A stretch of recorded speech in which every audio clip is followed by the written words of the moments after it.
So, good afternoon, everyone, and good evening to those who are joining from another country. And thank you so much for tuning in and joining us today. My name is Alex Schlechter, and I am the program coordinator here at Baxter Street.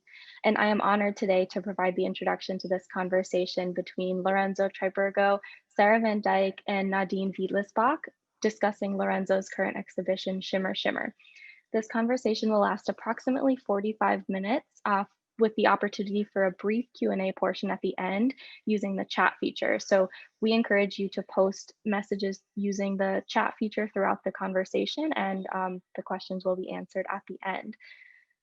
So Lorenzo is a 2019 resident at Baxter Street, and this exhibition is currently on view at our space at 126 Baxter Street through November 4th. Our gallery is open from 12 p.m. to 6 p.m. Tuesday through Saturday, and we encourage, if you're local in New York, to stop by and check it out with a mask and remain socially distanced and see this beautiful work. So Lorenzo is a Brooklyn-based artist employing performance, photography, video, and audio to cast a critical lens on the notions of the natural, the construct of gender, and the politics of queer representation. Lorenzo's partner and collaborator in this project, Sarah Van Dyck, is an industrial organization psychologist who specializes in mixed methods research, blending and translating quantitative data with qualitative audio, visual, and narrative sources. Her professional interests include gender and identity at work, occupational health psychology, and disparities in underrepresented populations, and LGBTQIA research in applied settings. Nadine Vtlasbach has been the director of the Photo Museum Winterthur since 2018, and she devises exhibitions, publications, and other discursive formats in the field of contemporary photography and art. Besides her interest in the diversity of photographic media, she is particularly interested in the rapidly expanding nature of photographic technology and its discourse. So thank you all again for tuning in today. This will be recorded and available on our website after if you would like to stop back and check it out. And I will now go ahead and pass the baton on to Lorenzo, Sarah, and Nadine. Okay. Thank you very much. So Lorenzo and Sarah, we're gonna start with like warm up. I feel that's always really helpful at the beginning of a conversation. So you are welcome to switch like sort of in answering. Yeah, it has not so much to do with our project we are discussing today, but let's start with analog or digital. Oh my gosh, right out of the gate, a hard one. Both yes and. It's like we shot this on film and digitally. At the end of the day, my favorite camera of all time is the Mamiya RZ medium format camera. So I'm just going to put that out there. Perfect. Sarah, mine is Europe or the US? Europe or the US? Lord, I wish I could be in Europe right now. Oh my gosh. Yeah, this is a strange place to be right now. Right now, I can imagine. And the city. But I'm actually really, really glad to be in New York for this. Yeah. Fast or slow? Lorenzo. Fast. Smoothie or sushi, Sarah? Sushi. Book or magazine? Book. Yeah. At home or on the road? On the road. Netflix or the cinema? Cinema. Especially now. Dancing or looking at other dancers? That's sort of referring to how we met. Yeah, definitely dancing. Dancing, I think you know the answer. Definitely dancing. Taking or making a photograph? Oh, making. Perfect. Oh, I have a last one. I think that's already, yeah, that's my last one. Yeah. Dress up or pajamas? Dress up. Dress up. Yep. Thank you so much. That was yeah, thanks. I want to ask you all those questions. I know, I'm like, how about you? Yeah. Thanks. I'm actually a bit sad. I should record all those warm-ups. I do with so many different artists because they turn out always completely different. It's not always the same questions though, but yeah. That's really fun. That's good. Cool. So I would like to start our conversation sort of a way back, because I remember when we first collaborated, that's already a few years ago. But you both also traveled to Switzerland, where we showed the exhibition Disruptive Perspectives. And I would like to talk about how the collaboration for Shimmer Shimmer started. Like, how did you end up actually working together on an art project? Yeah, we've been like talking about this actually, because it's a question that's come up, and it feels a little bit like it's sort of just always been part of our relationship. And, you know, when we very first met, we started playing music together, and we were in a band and we went on tour, and it feels like just making things and creating things together has just always been part of our relationship and our life together. So whether we share it with people or not, I feel like it's kind of always been there. And we always do better when we have a project that we're jointly working on. It's like how we spend family time. And it has been a real lifesaver through COVID to have this project to like aim our energy at, and it has given me like so much joy and happiness, and to be able to do that with you just feels like being in relationship with you. Same. And it's like, you know, we kind of like, okay, we could like, you know, watch a movie or something, or we can like go to the beach and in freezing cold weather and get naked and cover me in glitter and make some cool pictures. Like, let's do that instead. So that's kind of yeah, that's what people tend to do, right? So I feel like that's kind of and the other thing is like, if either one of us has an idea, it's always pretty much like, okay, how hard could that be? Like we always just like whatever, like whatever idea we come up with, like whether it's about like where to live or how to live or what projects to make, it's always like, okay, well, let's do it. Let's do it. Yeah, we can do this. And we found out it's been very, very hard, of course. Certain things, That's only in the middle, and then by the end, we're happy again. Yeah. Like with every process, right? You chose a very specific setting for Shimmer Shimmer. We're gonna talk about sort of aspects you can see in those images a bit later on, but I would like to start actually with sort of the landscape, also the political landscape, which is super important for this project, sort of historically, but also up until these very current days. So you chose the Jacob Riis Park in Queens. And because I'm based in Switzerland and I'm from Europe, I have visited New York only twice, and I haven't visited the beach, but I did some research, and it has a really incredible story.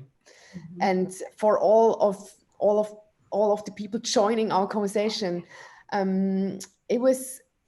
it's basically located on a mile-long section of a Rockaway Peninsula in Queens, and Jacob Riis Park was named after the turn of the 20th century social reformer and photojournalist, which I found also super interesting.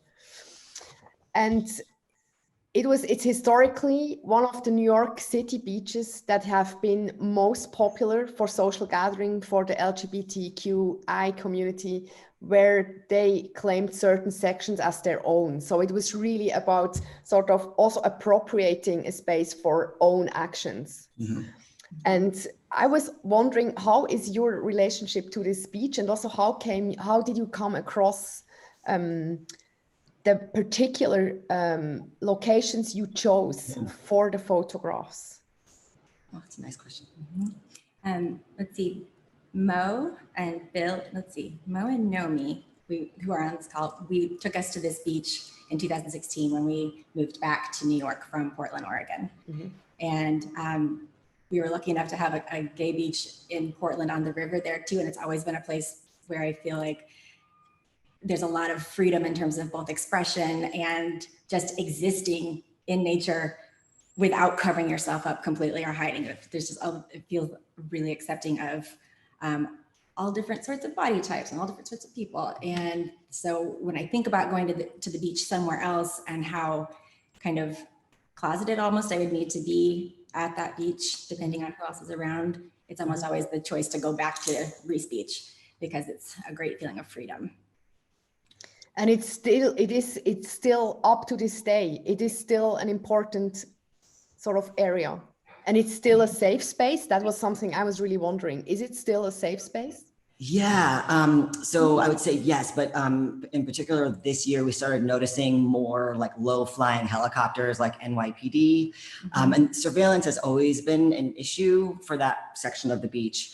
In particular, the kind of queer section butts up right against where the residential portion of that part of Queen, where it starts. And so there is like some tension where, some basically homophobic and racist people will call cops or make complaints that are kind of unfounded about, the queer, basically like, oh, the queers are getting too close. But yeah, and so we have seen, more surveillance and more like helicopters just doing flybys. However, it does remain like a really special place that we do, claim, as the queer people, we do claim that space. And it is like really like, I remember my first time going, it was like the most like comfortable I've ever felt in a space in my body in that place. It was just like incredible. Wearing a t-shirt while you were swimming. Yeah, exactly. Like being able to take my shirt off. And, that was just like a huge for me to be able to take my shirt off at the beach. In particular, I grew up going to like the Jersey Shore, like these super like heteronormative spaces. And so to be able to be like in the Atlantic Ocean with my top off was just like incredibly liberating. Yeah, and so it's just, and it continues to be like a really amazing place. And part of the pictures are about like an homage to that place and bringing attention to the fact that like we need to kind of keep this space for ourselves. Yeah. And how did you choose the particular settings for the photographs? Because they are all very specific. I mean, some of them, there is also architecture, like actually the image, which is right on the left, like behind. Yes. Yes. Can you tell us a little bit about this building? Was it important to be sort of situated in front of that building? Because it looks obviously it's very staged. It looks staged. It's one of those images where I was always thinking, it's hard to imagine that it's not altered. Because of the positioning of your face, of your body, but then also in relation to the background. Yeah, cool. So I thought it's maybe a good way to start to talk about this very particular image. We had done test shoots in a bunch of different locations around New York in November and early January, and found that the second shot we did was at Reese. And then as I was standing on the beach, I turned around and was like, there are enough amazingly interesting spaces just in a 360 view from standing in front of that building that we could probably center the project here. This is where we want to be anyway. And that building is obviously like the beautiful ruin icing on the cake. And it was at one point a sanatorium, where it was a really old hospital. I can't remember what type, tuberculosis hospital maybe? Yeah. And then like a convalescent home for World War II veterans, and then an old folks home that was eventually, I think, condemned in the 90s as uninhabitable. And so has remained such. And I think that it might be slated for development. And which I'm worried about, because it'll turn into something like such a different scene. I have dreams of turning that into a queer artist residency. I just have to kind of carve out the time to make that happen. Just a little bit of time. But just also finding just a little bit of funds. And I feel like right now is a really good time for that too. Yeah, exactly, I think too. Yeah, it's not. If not now, when? Oh my God.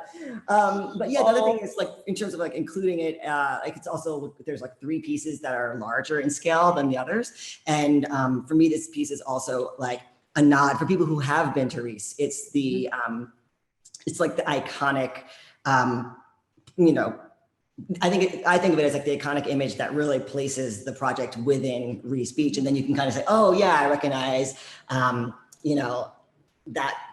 the barbed wire fence or whatever too. And so yeah, so with that image, and also, so that image is called Mars, and I think we'll probably get to this, but this series is also about how can we engage with these like art historical figures and works of art, but also the myths, the gods and goddesses, and Greco-Roman like mythology, but divorce it from the really like gendered, figures that are the stories are told about. And so we use, for example, Mars as like inspiration for making the image, but then we're really actually kind of referring to Mars as the planet and the astrology within.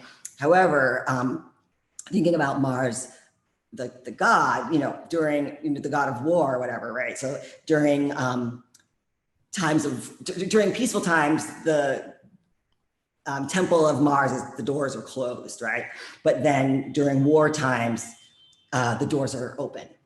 And so this picture in particular, I'm glad that we kind of started there, because like, as I was posing for it, like my inspiration was really about like leading a charge. And I was like, my hand reaching back as I was posing, I was like imagining like younger queer people, and, and basically being like, the war is on, and like, we need to, be moving, we need to be doing this, like, let's go. And hopefully, this can provide some like inspiration and, to kind of have that as, for the fight, basically.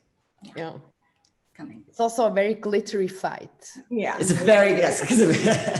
We're going to talk about the materiality of glitter as well a bit later on. Cool. Something else, I also, we touched upon it when we had the conversation briefly the last week, but I also dug back into the book by Rebecca M. Jordan Young and Katrina Karkazis, Yes. Testosterone, because I also tried to approach, let's say the second aspect, which is also, funnily enough, written in the press release. I mean, that was also astonishing that it comes up very quickly. My colleague at the museum was like, can you explain to me what testosterone is actually doing? Ooh. And then I was like, yeah, I can try, because I also, it was important for me to also do that, to do the research, and also to understand how cultural, like how in our cultural history, testosterone is actually sort of embedded in a very particular history. Mm-hmm. And it has changed your body. And it has also changed how you feel about your body, but also as a human being. Yeah. But it hasn't changed the way people would maybe expect it, or like what general people would sort of assume, or the assumptions we have and the ideas we have about masculinity sort of directly linked to testosterone. And can you maybe elaborate a little bit on that process? Because we also talk about it, that it's not very foreseeable. It's not like a million tests happened before. So it's not, you didn't know how this process would look like for yourself. Yeah, exactly. Yeah, there's not a lot of like research around trans health. And and in particular, what happens when you stop taking testosterone or hormones. So I guess really to start the conversation, it's kind of about my frustration with being read as like a cis man. So after a certain period of time, after taking testosterone for a certain period of time, I realized that I kept thinking that like, trans was written on my forehead, and I was okay with that. But then people would constantly like praise me about how like passing, like even like people like in the LGBT community, like, oh my gosh, I never would have known, like you're doing a really great job. And like a doctor, even said to me like one time when I first went in, like, oh, why are you here? And I'm like, and then again, wow, like you're doing a really great job, like literally a great job. Like, and what is that implying? That, that like to then fit into, that I'm really fitting into the binary very well. Nice job, like accommodating yourself, like assimilating into what we expect of you. And so I've been really frustrated. And then the other thing is that, you know, being in a partnership with Sarah, and we've been together now like 14 years. And the last 10 years, I feel like, you know, I was slowly becoming more and more invisible as a queer person and as a trans person. And at the same time, Sarah is also made invisible as a queer person, you know, by my presentation, but it's like about how other people are reading us. And so when I got the residency at Baxter Street, actually, I thought, okay, this is the perfect time to explore coming off of testosterone, like for the project, for the residency, and like see where that goes. What were the biggest challenges you were facing throughout that process, also in relation to posing? Because it's all about, it's also, what I find really interesting is because the poses are obviously very much influenced by art history, and there is a lot of movement in those images as well. They're very fluid in a sense, like the movements, they look very sort of soft, but at the same time, they're obviously also, you had to stand still. Sarah had to take the image. I mean, it's like, it's a lot of, it takes a lot of strength and also a lot of, how do you say that? Like attitude to hold the pose. Yeah. And how did you feel posing in front of the camera? Because I think it's also important to mention that a lot of your other projects, they involved like people you were having long conversations with, like dialogue partners, but it's not the same process as putting yourself in front of a camera and posing in those very particular, heavily loaded and influenced postures. Like, how did you feel about that? Also, especially having all those changes going on. Yeah, I think, so one thing that was interesting was like, as I was doing these poses, so we would, so first of all, I looked a lot to the Uffizi for kind of getting ideas about how to hold myself, like hands, like I was really looking at just like a lot of sculpture, because that was really tricky. But I think it felt, and I think because Sarah was on the other side of the camera, it really felt like I was sort of like doing these things like for you. And that was sort of like enough. Like, I'm like, oh, okay. And then I also just know by making pictures a lot that like subtle movements change everything. Like, you know, like, so I can sit like this, or I can sit like this, you know, and like, so all of that body language is so, it's so telling, right? It tells a different story. It's like, and so, and I also understand that the camera like sees everything. And, you know, yeah, so for Mars, right, there's like the difference between like a hand here versus if I was like this, right? Like, so what would that be? Like, oh, that's covering. And so just kind of studying those gestures was that. But I think also, I wanted to say about the way that you are in these photos and the way that the poses that we chose, I feel the idea for this first was when we were at the Museum of Contemporary Photography at the show that you co-curated with Allison Grant, Disruptive Perspectives. And we were talking to Mel Potter, who I think is on the call. And we were discussing in her experience, Mel, jump in on the chat and tell me if I'm completely wrong about this, but in Mel's experience, she had not seen a lot of representations of masculine of center people in really like beautiful, approachable work.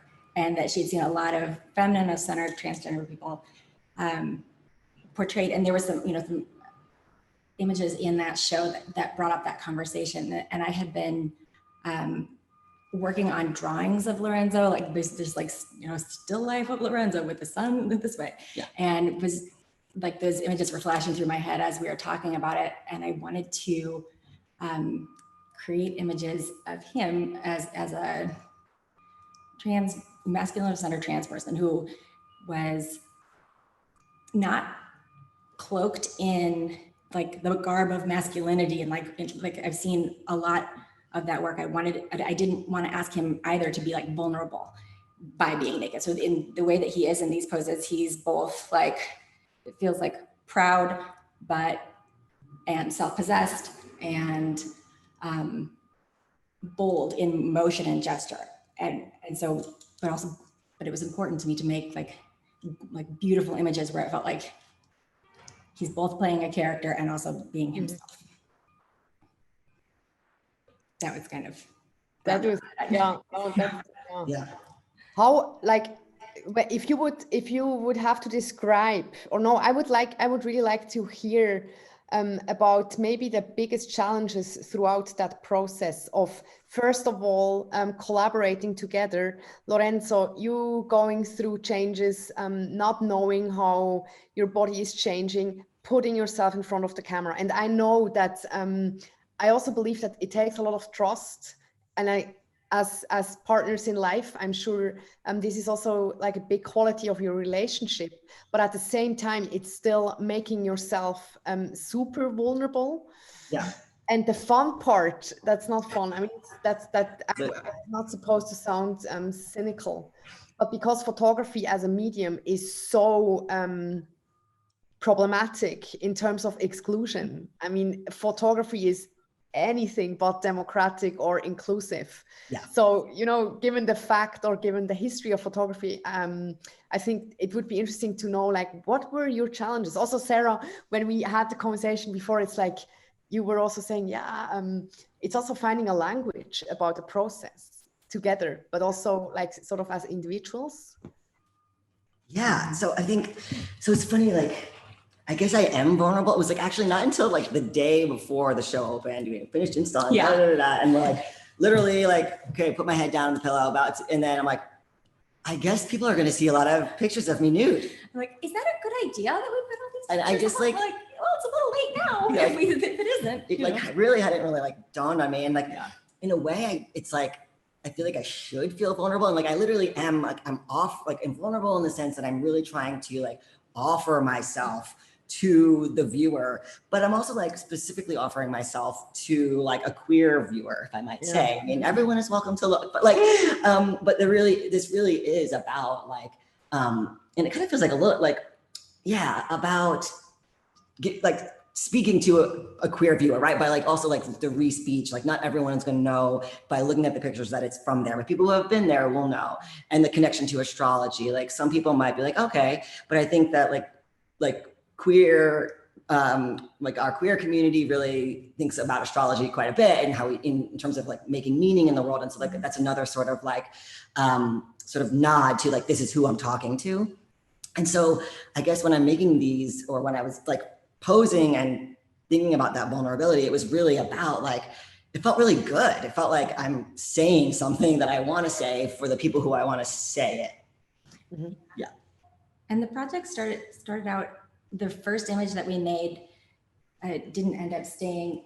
It's what Venus was based off of though, but the first one we made, it was on a day that the Trump administration, did we already talk about this? No, but this was like the first picture. It was kind of like what started it, but go for it, Yeah, it was like the Trump administration had put out one of their many really public attacks on transgender people. And I was thinking on that day, you know, I feel like they use this group of people and those of us who love them and those of us who hate us, like as a hot button topic to push on every time this sounds crazy. No, it's not.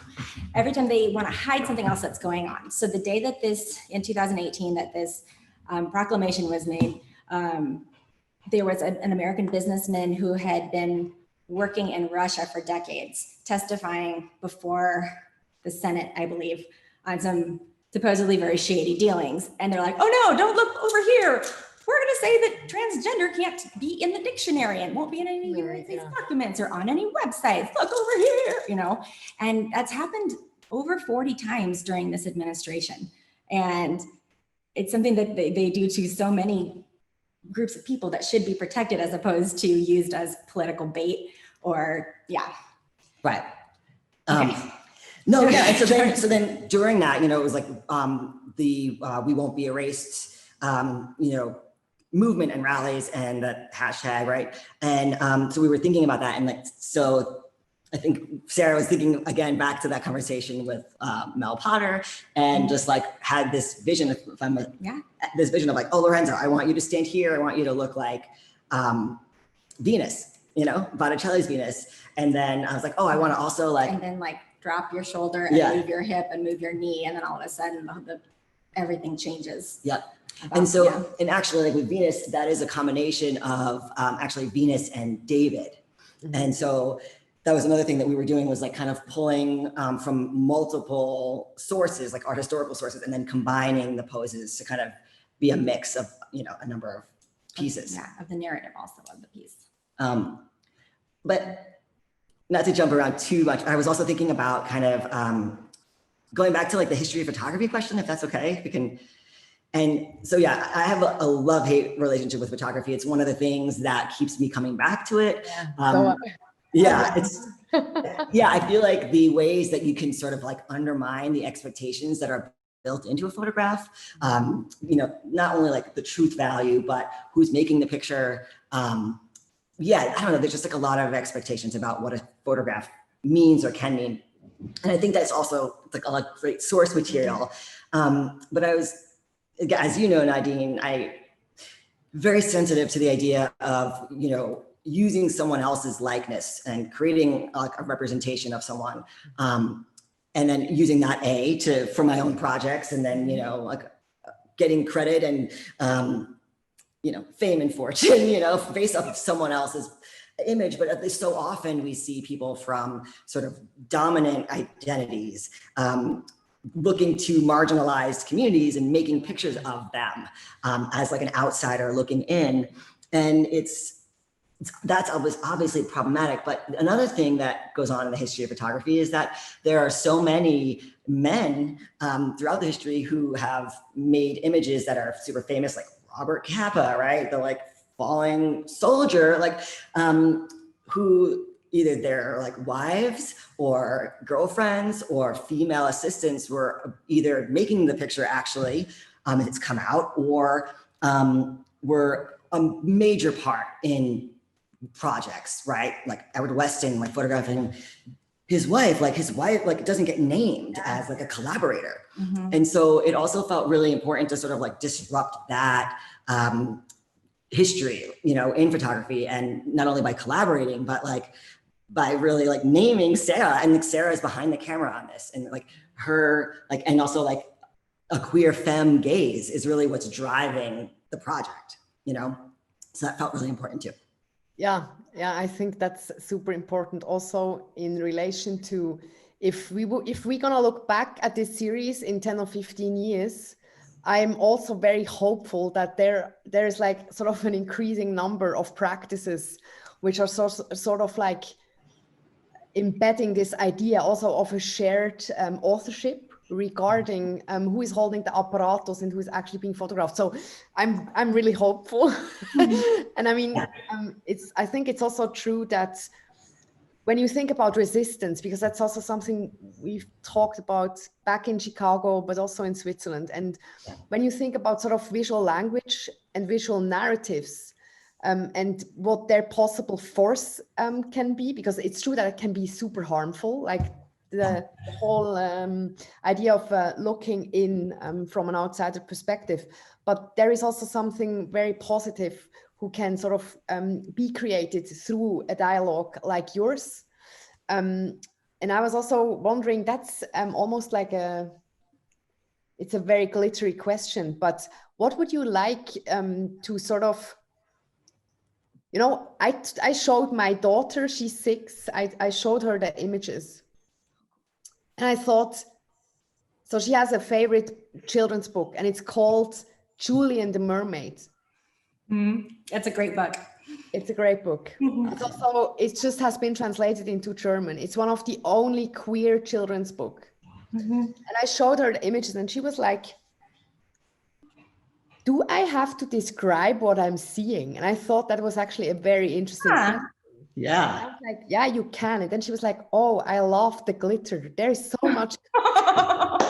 So I thought that was actually, it was actually interesting, because she was not, obviously, I mean, she was not really interested in the question of who am I looking at? You know, Yeah, it was yeah. because I also told her, oh, it's Lorenzo, you know, they were also in Switzerland a couple of years ago. You are too We little. were very small, yeah. But it was interesting. So the elements people are going to sort of remember. Also, having this whole history of photography in mind is actually going to be super interesting, because the material of glitter is also adding a layer of implications who can be read as super playful. That was it for Alma. But they can also, it has also this very political element of having another shiny surface. It's also light reflective. And it creates something back at the viewer. But I know that there are also a lot of other there's a lot of other elements why you chose glitter as a material, but I think it's an important aspect also when we think about representation.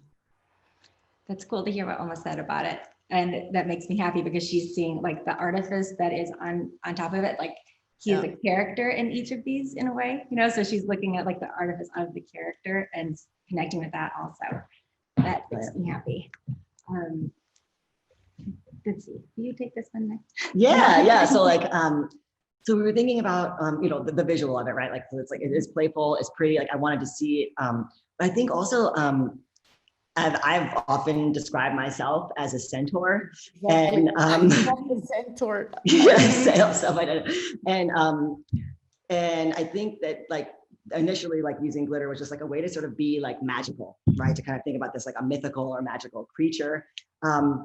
But I was also thinking about, but I was also thinking about Eliza Steinbach, who is a friend of mine and a trans scholar, had just written Shimmering Images, and, you know, was referencing Roland Barthes' The Neutral and like Barthes' discussion of the shimmer. And basically it's kind of really struck me about this idea of the shimmer as being a representation of change, right? It's like this in-between space, like glitter, you know, glitter is seen differently from, you know, depending on how light is hitting it. So it's not really, I don't think of it as like a fixed substance, right? It's constantly changing depending on where you're looking at it from, how the light is hitting it. And so it was just like another way to metaphorically bring to mind, or, you know, to add another layer of transness to the images.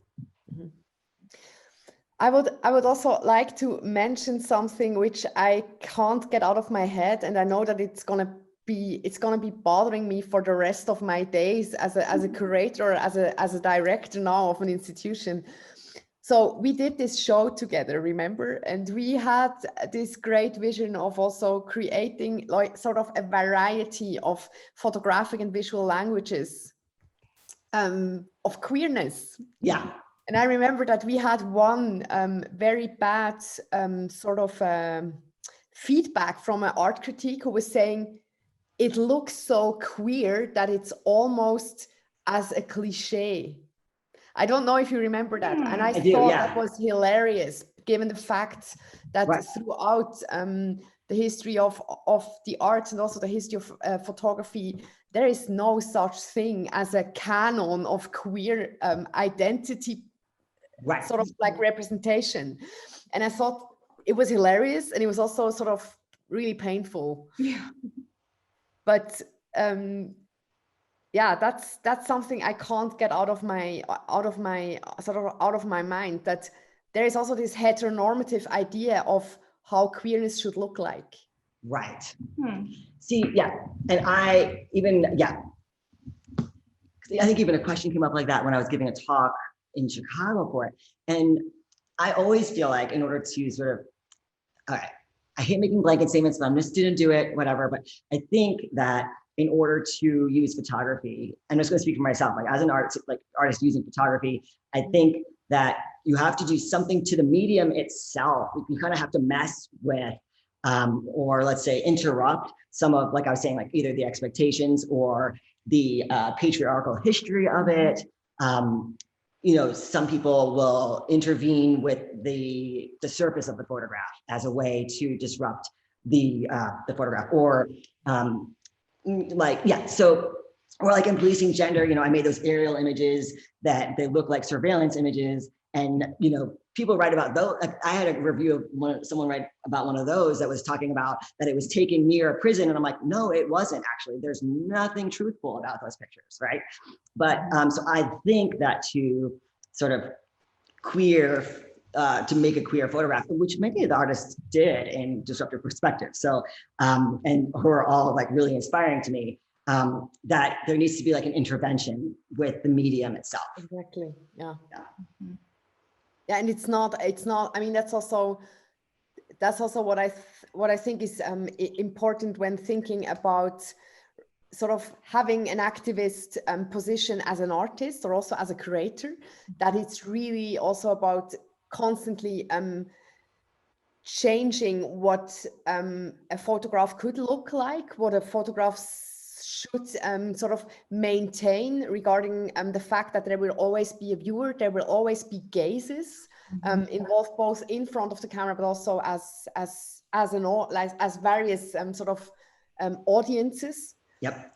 And yeah, I think that's something you are very good at in your practice, also developing further, that, yeah, questioning, being sort of super reflective on the medium of photography, while constantly also questioning a lot of biases people might have. And I think, yeah, that's maybe one of the biggest qualities of actually your practice. And I think, and that brings me to one of the maybe last questions, right? Because we are already like, I know, 5 minutes. Oh, It's crazy. yeah. What are you guys taking? Because Sarah, you also mentioned that you're also writing sort of like theoretical papers, or like you're sort of like also engaged on a writing level. And what would you say, what do you consider the biggest sort of yeah, maybe thoughts you can take further from this collaboration for this particular series? Because what we also didn't talk about was, is it a series you would consider as opaque in regarding like sort of it's limited, it's done, the project? Or would you say there is like sort of a sequel? No, I'm talking like I'm dealing about a Netflix series, sorry. You know what I mean? Maybe it's different parts. How would you describe yeah, those sort of thoughts you're going to take with you, maybe for further projects or for developing further Shimmer Shimmer? There is a sequel for this that we're going to be working on this winter, and Lorenzo will once again, I believe, be very cold around New York. And I hadn't said this yet, but all the pictures are taken between January and mid-March, so that we could get pictures of the beach without, it's like packed blanket to blanket in the summertime. So in all of them, it's between like 30 and 40 degrees. So his, like, the endurance aspect of a project that we did formerly, Stonewall Monumental Resistance, that was a 24-hour piece. Yeah, that was a very long performance. Yeah. Yeah, a lot of endurance, and I feel like there was another aspect of his endurance in these photos, being literally physically able to portray each of these while he's freezing his ass off, and that I think that the things that this particular series has caused is that we've combined other aspects of our work that wasn't previously combined, because like I had such a good time working with you, and I did think that we would, like, it was definitely like tense at times, but it was so good and felt generative. And for me, the last couple of years and in COVID, the biggest message that I'm getting from the universe is everything in community, everything in concert with your people. And like, even if when things are hard, you go like isolate, like you have, like, don't do it. You have to do, you have to move through all of this stuff with others in community. And so we've, endurance in relation to not only the project, but to the current state or the current world we're living in. Feels totally, I don't know, totally close in a sense. It makes total sense. Yeah, and I know we're not as singular people, not as singular individuals, not as singular human beings, but as part of a greater sort of community network. Right. I guess, yeah, we didn't, I guess I do want to just mention that, they were made all in 2020, right? And so January and February, March, we're making these pictures. I remember we had a meeting here in March to talk about the show. And we were there was like a few days or like 5 days in New York where there was like, no one was wearing masks or anything yet, but we were elbow bumping instead of shaking hands. And like, it was like this where we knew something was happening, but it wasn't like, we weren't really sure how serious it was. And so we're like, yeah. And so then that day we had a meeting here, and then we went straight to the beach and we photographed Luna, which was the full moon from March. And that was, we're like, okay, we need to get this. And so then that picture to me feels like this moment where we had no idea what was coming after that. And this project is like obviously not about COVID, right? No, but it's funny, like.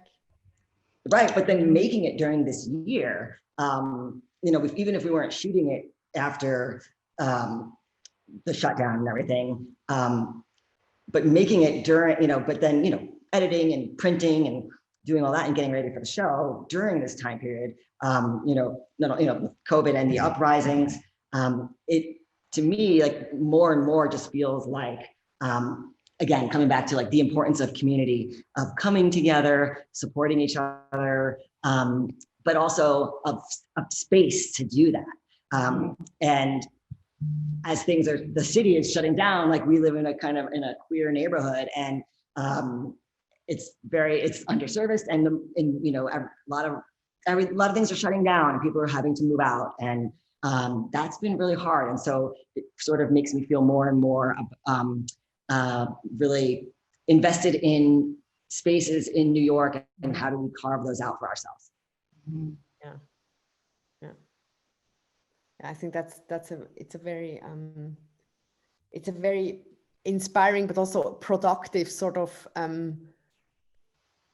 thought to take out of a project or out of a process, especially like right now. I mean, given the fact, oh my God, it's soon the beginning of November. Oh my God. But I'm not going to add my thoughts about American politics, like about the politics in the US.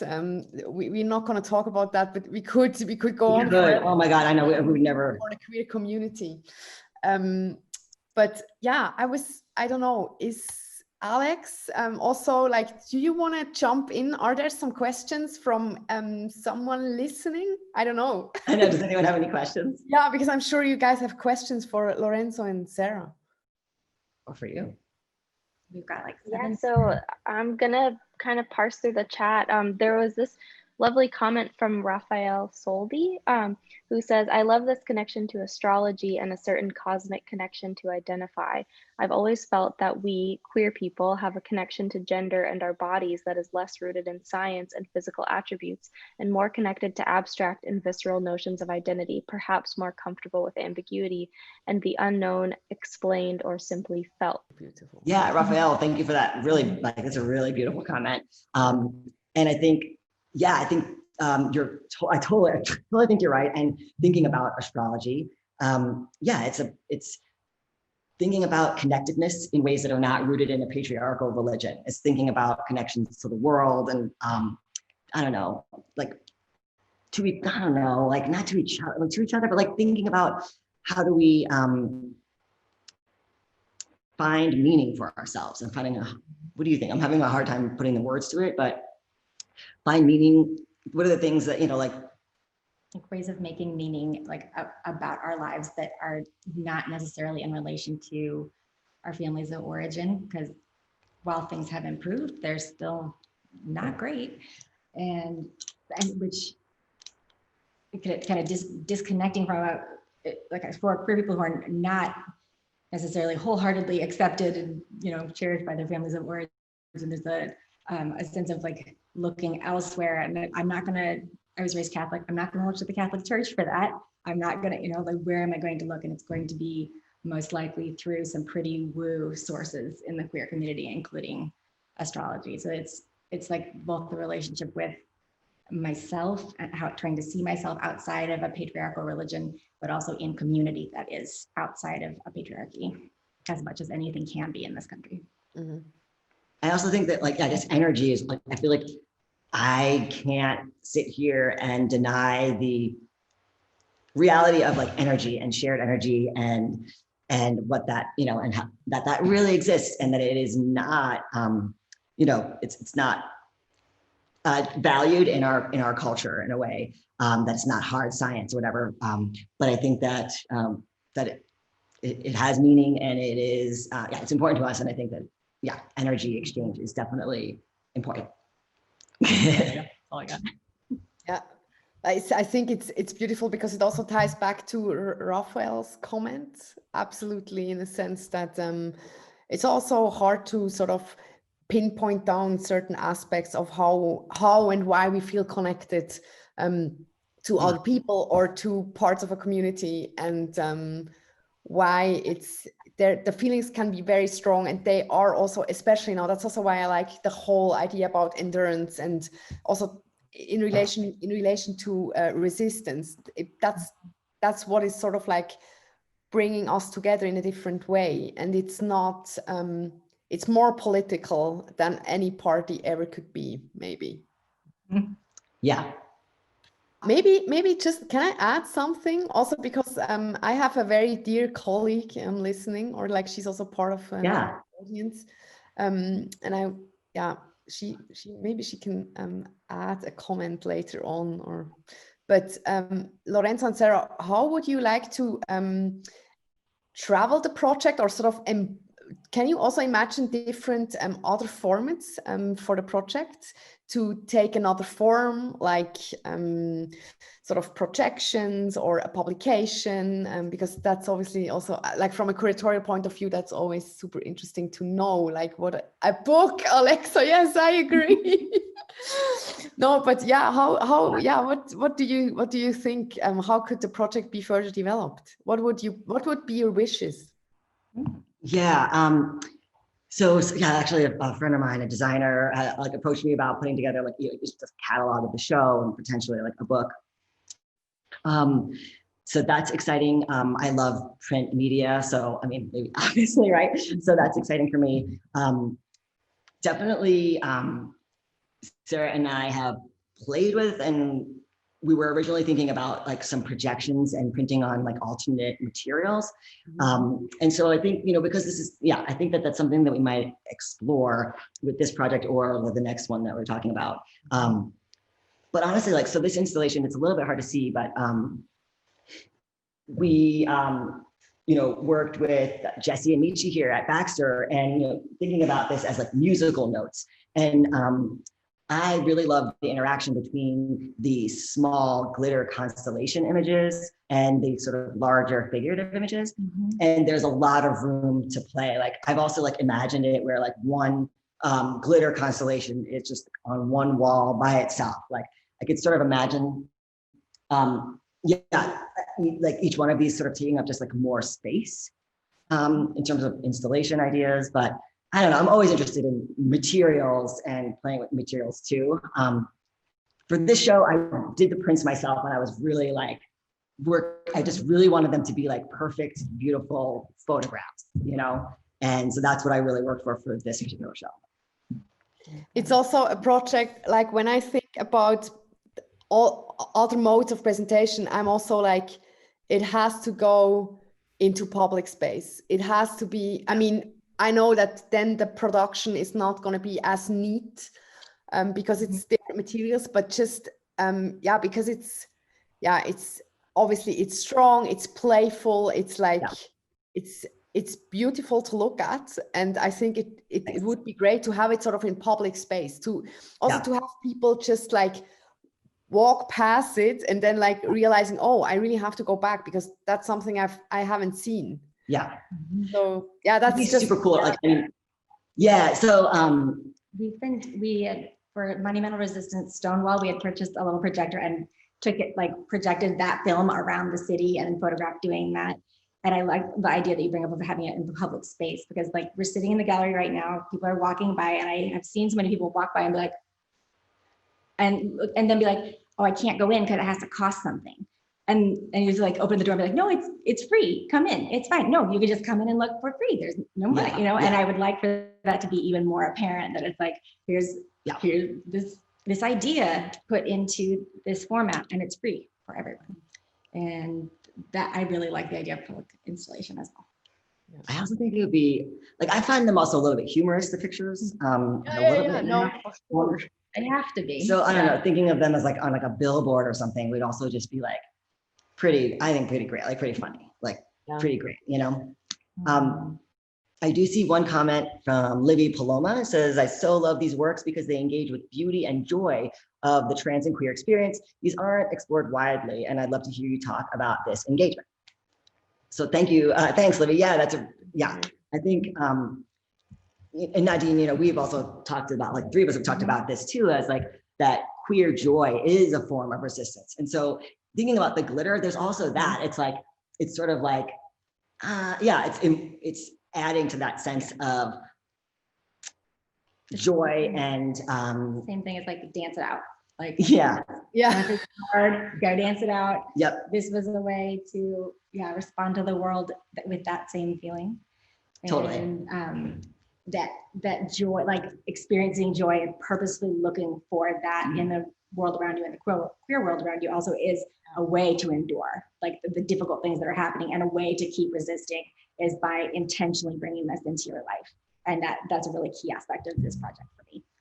Yeah, that's also basically my reference to Julie and the Mermaid, because it's all about that kind of choice resistance in that sense, in a very profound way of like being something you want to be without asking your surrounding for their opinions, or at least not after a while. Yeah, no, exactly.